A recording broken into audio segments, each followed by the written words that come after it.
All right, let's keep going and let's talk about nuclear stability. So here is a graph of binding energy per nucleon, which we just calculated before. So that's how we got to this number, right? We calculated, for example, up here it is for helium. We calculated 4.5 times 10 minus 12 joule, per nuclide, singular form of nucleon. Other way around, apologies. Nucleon, singular, nuclide, plural. So we could do that for all of these other masses and make it as a graph, right? So mass number on the x-axis versus binding energy on the y-axis. And what we see here is these numbers steadily increase. I mean, we did a calculation for the alpha particle, which is right here, which is, fairly high up on the list. But it keeps going and going until we hit a stable point. So what we call a stable maximum, which is given by iron 56. And as it turns out, because of this, we view iron 56 as the most stable nucleus, okay? And so what will happen at iron 56, so below this, all of these elements will undergo fusion. And we'll talk about this in more detail, but in fusion, we see lighter particles combining to form heavier particles, okay? And that stops at iron 56, okay? After iron 56 is where we get fission. And fission is where heavier nuclei will split up into smaller nuclei, okay? And so as it turns out, everything below iron 56 was predominantly made through stellar nucleosynthesis, okay? So as these stars were accumulating, as they were being created, right, with vast amounts of hydrogen and helium and other small nuclei, they started cramming together under the immense amount of gravity, which caused these things to start fusing into heavier nuclei, okay? And this is principally what's responsible for releasing most of the common elements that we know of in the universe: carbon, nitrogen, oxygen, and the like. We also see why many rocky planets are made up of iron, because it's universally stable.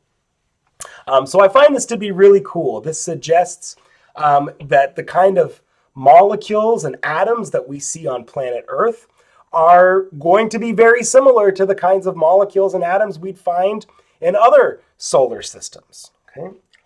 Which again, I find really cool. Okay, so why is this? Can we tease out this, what's so special about iron 56, okay? Well, here's a collection of these nuclides. And there's a really cool pattern that emerges from this. So if you look at things that have an even number of protons and an even number of electrons, there's 168 things on the periodic table that are stable. And what we mean by that is they do not undergo radioactive decay, okay? So examples of this are carbon-12, right, which has 6 protons and 6 neutrons, so even and even, or oxygen-16 with 8 protons and 8 neutrons, okay? And, 166 other examples I could come up with, all of which are stable and do not undergo radioactive decay. So now if we keep with that trend and we look at things that have an even number of protons and an odd number of neutrons, our list gets smaller of stable things. So only 57 stable nuclides with an even number of protons and an odd number of neutrons. Example would be carbon-13, okay? Our list is fairly similar if we now switch that. If we make an odd number of protons and an even number of neutrons, we have 50 stable nuclides of that description. Sodium-23 would be a good example. which is the most common form of sodium. But now if we go to an odd number of protons and an odd number of neutrons, there are only 4 things on the periodic table that are stable under this configuration. One of them is deuterium, which has 1 proton and 1 neutron, so that's an odd and odd. Another is the rather peculiar lithium-6, and only 2 other examples beyond that. Okay. So now if we look at a graph of this, number of neutrons on the y-axis, number of protons on the x-axis, here's a 1-to-1 line, 1-to-1 neutron to proton ratio. And what we see for the small elements, I'll kind of circle like from 0 to let's say around 10, all of the red dots right here indicate what we call the zone of stability. So those are nuclides that are not known to undergo radioactive decay.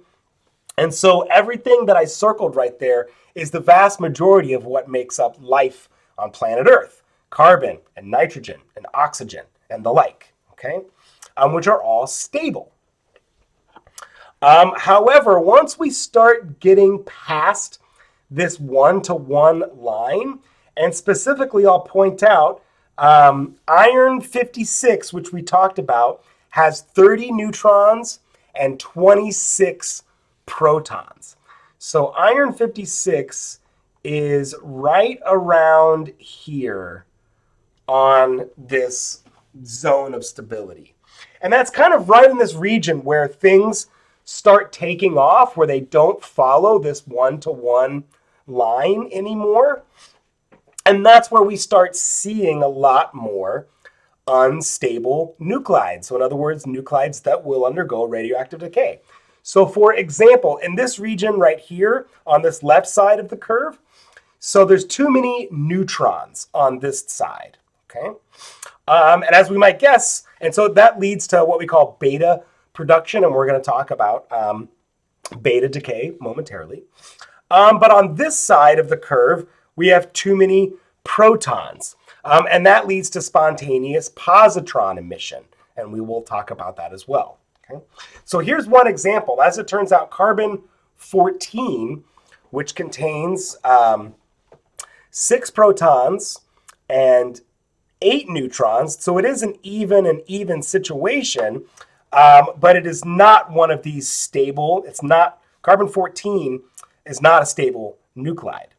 And even though it's an even number, you can see because it's 6 protons, but 8 neutrons, it's in this region here where it's got too many neutrons and spontaneous beta production ensues. And so we can see that reaction here. A carbon-14 nucleus will decay into a nitrogen-14 nucleus and release a beta particle in the process. And we're going to go through these types of reactions in more detail. So, but all the same, this is kind of what we look for in determining if there is, if we expect it to undergo radioactive decay. We like to see that kind of even 1-to-1 or very close to 1-to-1 ratio, protons and neutrons. And another thing to note here, once we get above 83 protons, so I'll point to that thing, 83 protons, everything else, look at all these little spots, are all known to undergo radioactive decay. So if we find number 83 on this list, right, that puts us way down into the lanthanides. Everything else past that is unstable and will follow radioactive decay reactions, which we will talk about in the next video.